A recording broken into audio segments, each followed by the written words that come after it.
In today's video, I'm going to teach you how to center your video clip or graphic on the timeline using effect controls.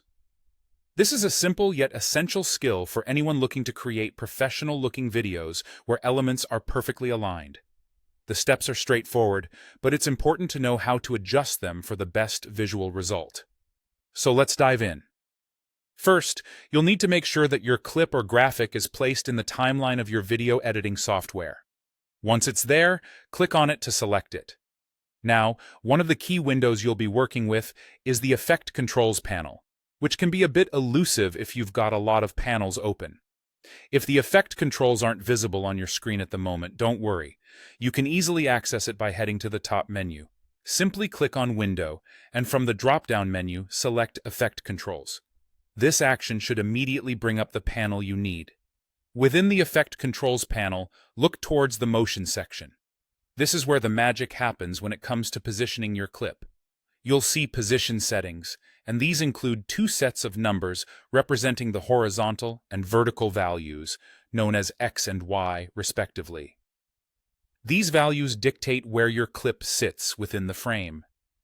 To achieve a perfectly centered clip, you'll set these values so that the clip's anchor point is right in the middle of your video frame. For example, if your sequence has a resolution of 1920 pixels wide by 1080 pixels high, you'll want to set the X value to approximately 960.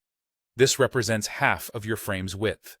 Similarly, you'll set the Y value to roughly 540, which is half of the frame's height. These adjustments ensure that the anchor point of your clip aligns squarely in the center of your frame. However, centering your clip numerically doesn't always mean it will look visually centered.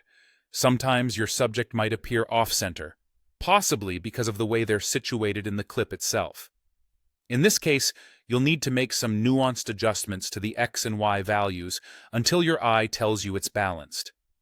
This might involve using the nudge keys, which allow you to make fine, small adjustments, perfect for achieving that visual harmony. Once you've set the position, it's essential to preview your work. This step helps you ensure that everything appears as it should when played. The visual center of a clip doesn't always correspond to the numeric center, so taking this moment to fine-tune can be invaluable. By carefully tweaking until it looks just right, you can ensure the highest quality outcome for your project. And there you have it. Centering clips might seem like a tiny detail, but it's these details that can make a big difference in the professionalism and impact of your video. Adjust as necessary, and don't hesitate to experiment until you get it spot on.